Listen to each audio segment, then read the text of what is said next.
주님께서 여러분과 함께 요한이 전한 거룩한 복음입니다.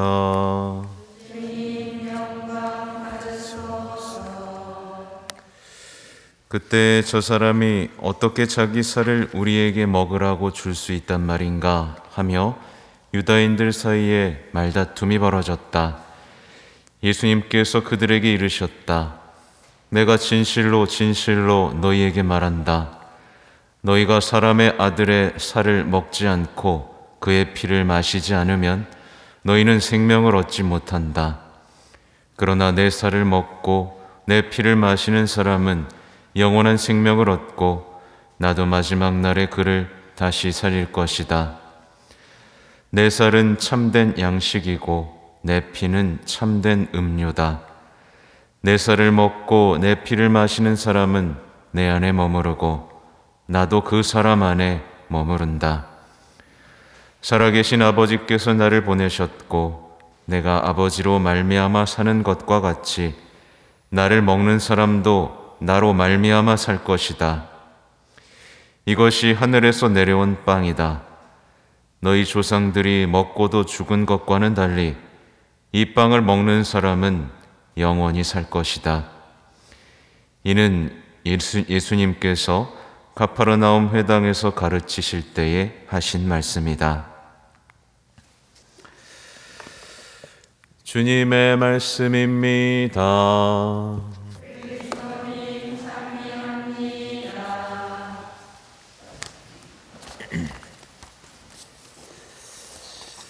참 예수님, 네, 오늘은 5월 6일이고요. 제가 전례력 보니까 우리 103이 순교성인 시성일이라고 나오네요. 네.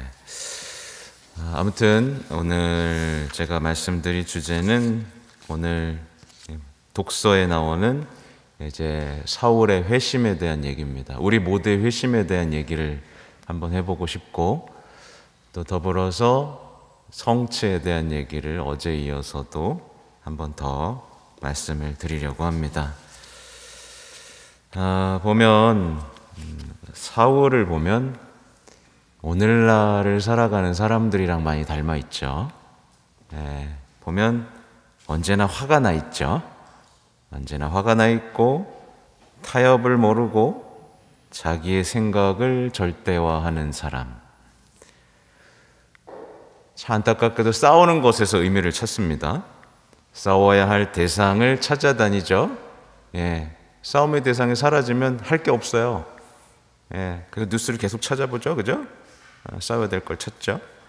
늘 적대적이고 자신의 지식과 이념으로 무장해서 살기를 내뿜고, 그죠?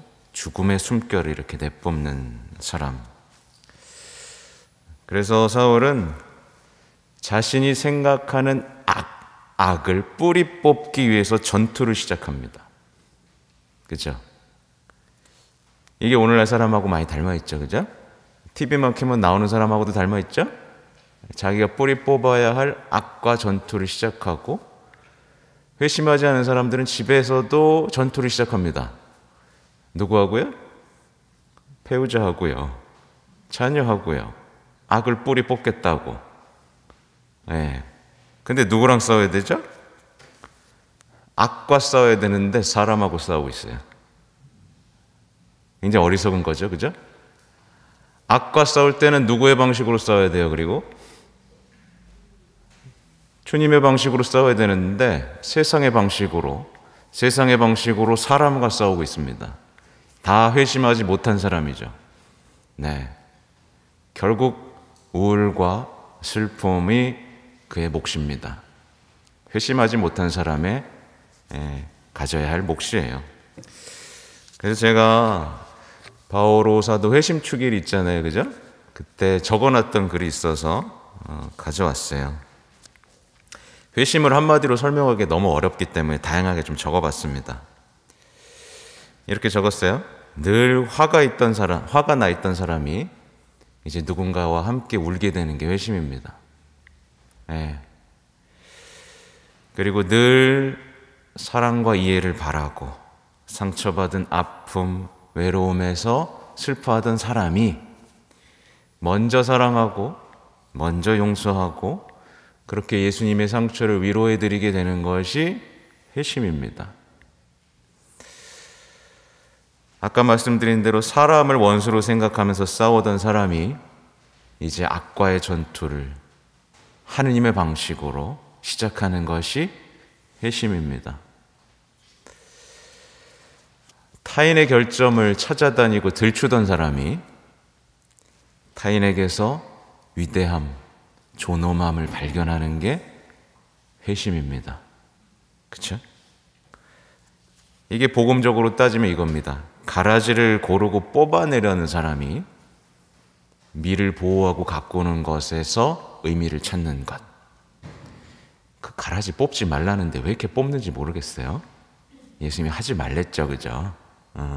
너네가 심판하지 말라 그랬습니다, 그죠? 그러니까 악인들을 없애려던 사람이 악인마저 구원하시는 예수님을 닮아가는 것이 회심이에요. 그렇죠?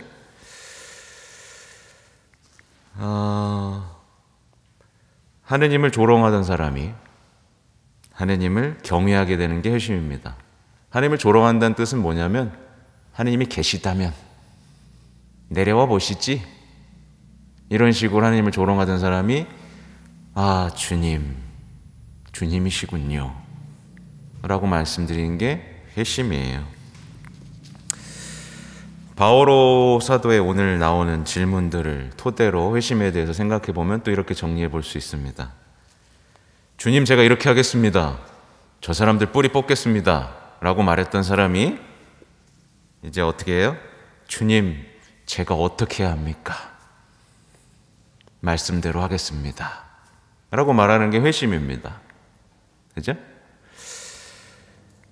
그리고 주님, 저는 이렇게 할 테니 저의 길에 함께 해주십시오 라고 말했던 사람이 주님, 당신의 길을 알려주소서 라고 말하는 게 회심입니다. 그렇게 자신의 생각과 어떤 것들을 증명하면서 자신을 증명하면서 살았던 사람이 나 이런 사람이야 이랬던 사람이 그분의 증인이 되는 게 회심입니다. 예. 여러분 누구의 증인이에요? 부활의 증인 맞아요? 네. 내 증인 아니고? 나는 잘 본다. 내가 맞다. 라고 말했던 사람이 주님, 저는 눈이 멀었습니다. 라고 말하는 게 회심입니다. 오늘 복음에 나오죠? 네. 살기를 내뿜으면서 사람들을 잡아오겠다던 사람이 예수님을 만나잖아요. 사울아, 사울아, 왜 나를 박해하느냐. 네. 여기서 여러분도 위로받으실 수 있어야 됩니다. 여러분 한 사람 한 사람이 박해받는 것에 대해서 예수님은 왜 나를 박해하느냐. 하나라고 보시는 거예요. 그리스도의 신비체라고 보는 겁니다. 당연히 이 신비체로 보는 사람은 옆 사람이 아프면 같이 울어요. 당연하죠. 한 몸인데. 그쵸? 나는 내가 박해하는 예수다 라고 말하죠. 말씀하시죠. 눈이 멀어버리잖아요. 예. 완전히 주저앉고 말죠. 자신이 살아왔던 충만했던 사람입니다. 힘도 열정도 능력도 계획도 얼마나 많았어요. 그죠? 근데 한순간에 주저앉고 말죠. 그리고 하나니아스의 도움을 받아서 눈을 뜨게 됩니다. 그러니까 회심한 사울은 자기가 온통 자기 걸로 채워왔던 그 경력도 대단했죠. 그죠? 경력도 대단하고 능력도 대단했는데 모든 걸 잃어버립니다. 그죠? 그리스도인이 회심한다는 건 바로 이런 거예요. 어제 저녁에 그 스코탄이라는 개신교 목사에서 가톨릭 신앙인이 된, 아시죠? 책도 여러 권 쓰셨어요. 그분의 영상을 봤는데 그분 목사였어요. 그죠? 박사학위까지 있었을 거예요. 개신교 박사. 근데 그거 다 포기해버립니다. 그만둬버립니다. 가톨릭 신자가 돼버려요. 그죠? 그래서 아들이 예레미야인데 사제품도 받았어요. 네. 그러니까 회심한다는 건 자기가 쌓아온 게 뭐든 간에 그걸 포기하는 겁니다. 버리는 거예요. 그래야만 회심이 되죠. 베드로도 배 버렸잖아요. 그물 버렸잖아요. 그죠?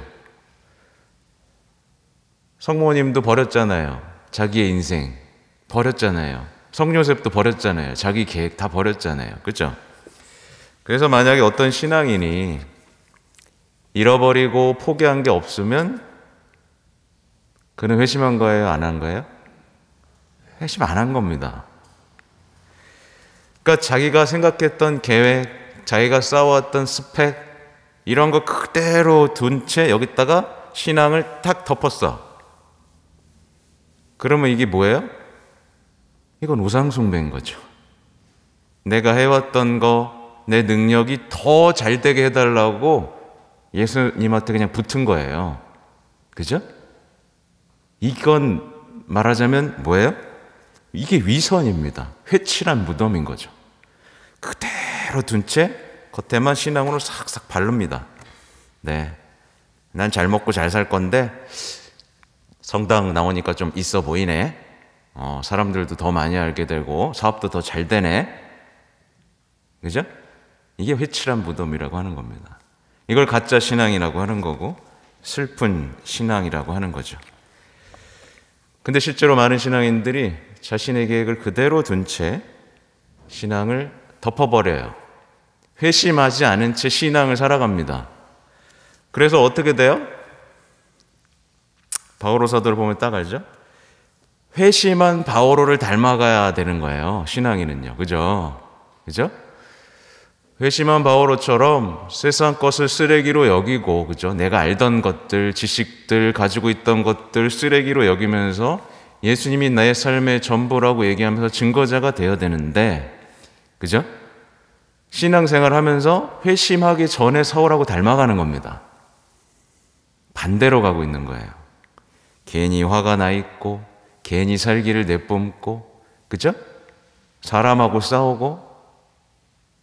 여러분은 어느 방향으로 가고 있어요? 회심한 사울? 아니면 회심하기 전에 사울? 그러니까 우리 신앙의 열매를 맺지 못한 이유가 회심입니다. 회심.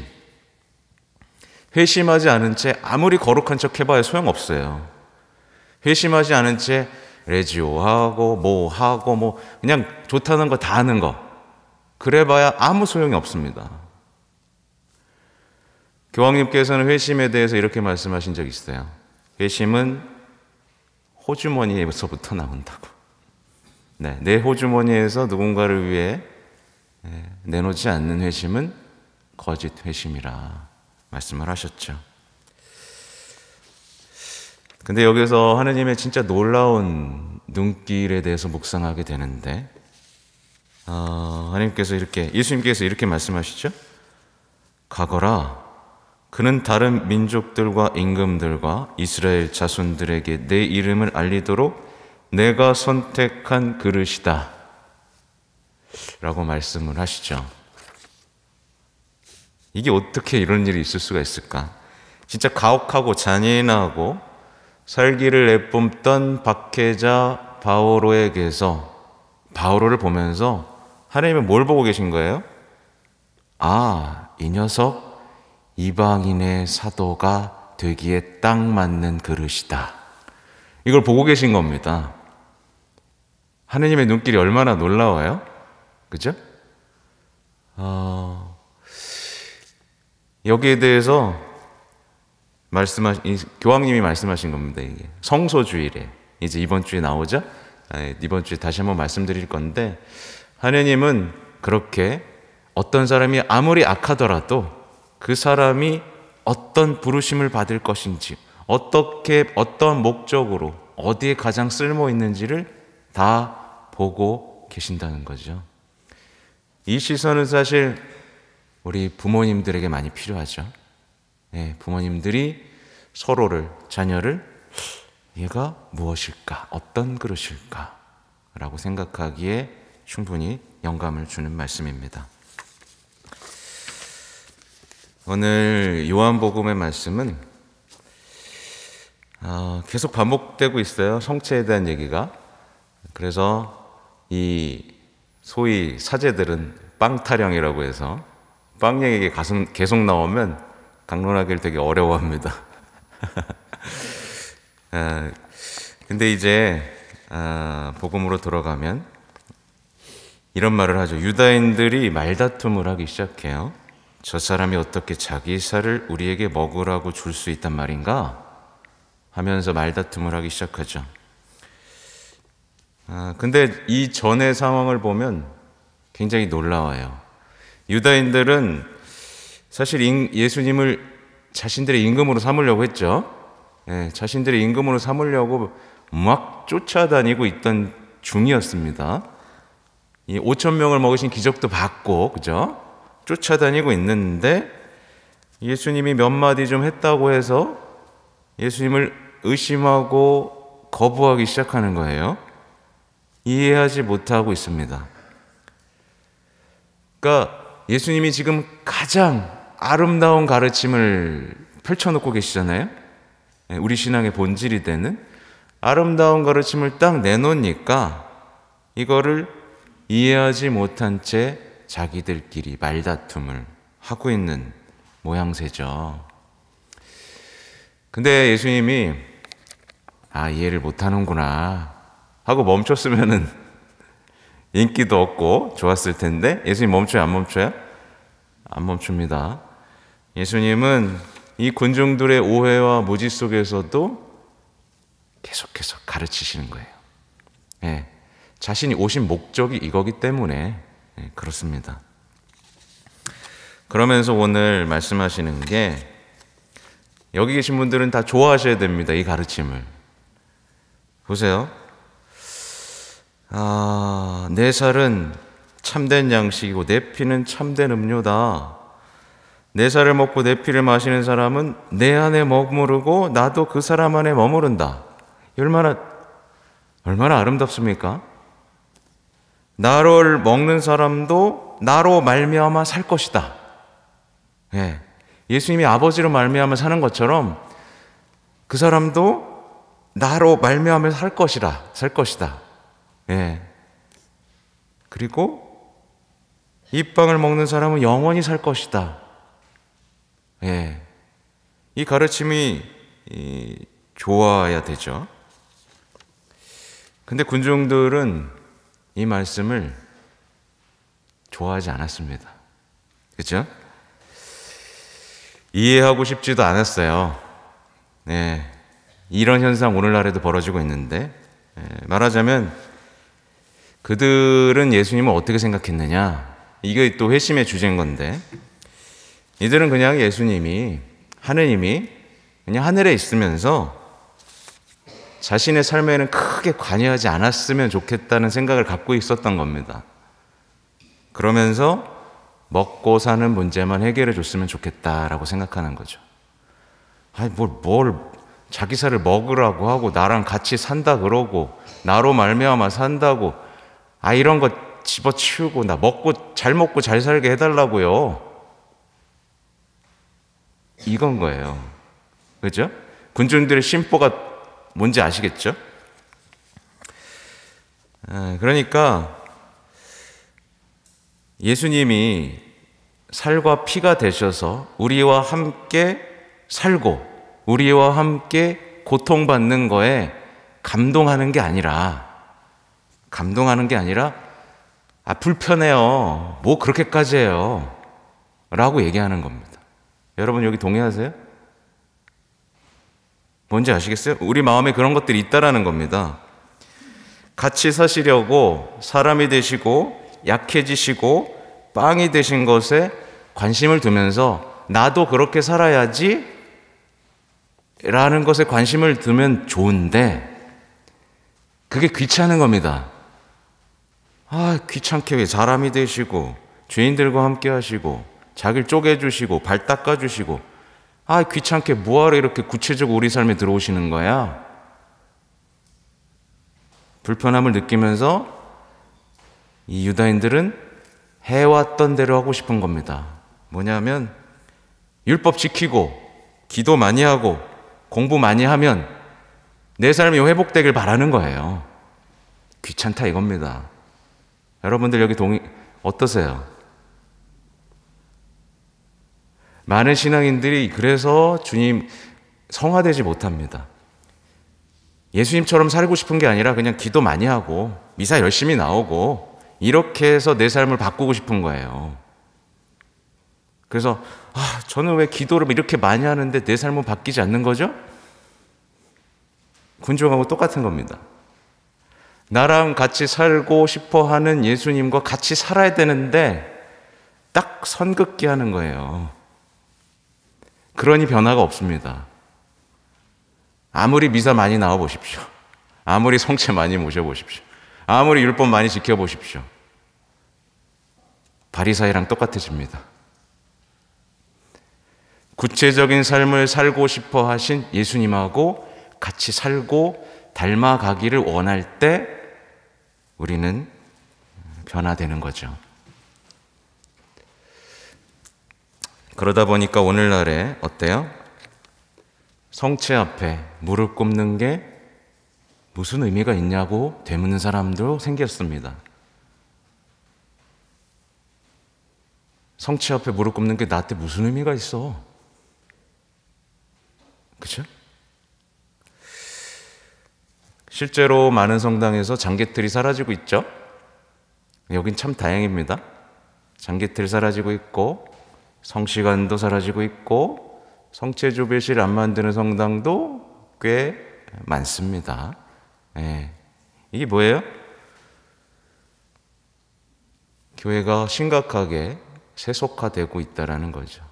이 성체의 아름다움과 위대함 이런 것과 거리두기를 하기 시작하는 거예요. 결론을 그렇습니다. 제가 이미 말씀드린 거지만 예수님을 따르지 않으면서 예수님처럼 내어주지 않으면서 예수님처럼 희생하지 않으면서 예수님처럼 죽지 않으면서 원하는 것만 얻어가고 싶어하는 신앙. 그렇죠? 이 신앙이 우리에게 뭘 줄까요? 허망함만 줍니다. 그렇죠?